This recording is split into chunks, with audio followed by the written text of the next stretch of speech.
আমি ধ্বংস। এই জীবনে যতটুকু দুঃখ আমি পেয়েছি, সত্যি বলছি, তার এক বিন্দু পরিমাণও বহন করার শক্তি আমার ছিল না। কখনো চাইলেই কাঁদতে পারিনি, কখনো কারো কাঁধে মাথা রেখে বলতে পারিনি আমি ভালো নেই। তাই নিজের ভিতরেই সব জমিয়েছি হাসি মুখের আড়ালে, নীরবতার গভীরে। মানুষ ভাবে আমি শক্ত, আমি নির্লিপ্ত, আমি সব পারি, অথচ কেউ জানে না ভেতরে ভেতরে আমি কতবার ভেবেছি। একা রাতে বালিশ ভিজিয়েছি, চোখের জল দিয়ে গোপনে যুদ্ধ চালিয়ে গেছি। আমি নিজেকে এতবার জোড়া লাগিয়েছি যে এখন নিজের আসল রূপটাই ভুলে গেছি। কখনো ভাবিনি হয়তো এই দুঃখগুলো সামলে নিতে পারবো, হয়তো সময় ঠিক করে দিবে সব কিছু।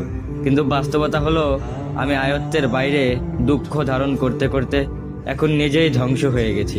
এখন মনে হয় আমি নেই, আমি কেবল এক ভাঙা মানুষ, যার ভিতরে অনেক কথা জমে আছে কিন্তু শোনার কেউ নেই। সবাই বলে খারাপ সময় সবসময় থাকে না, সময় ভালো হয়ে যাবে, কিন্তু কেউ বোঝে না সময় শুধু ক্ষত তৈরি করে, সেগুলো শুকায় না। আমি এখন কেবল একটু নীরবতা, মুখে হাসি, চোখে অন্ধকার আর মনে একরাশ দুঃখের বোঝা নিয়ে প্রতিদিন বেঁচে থাকার অভিনয় করে যাই। আমি ধ্বংস হয়েছি, তবু মুখে বলি আমি ভালো আছি।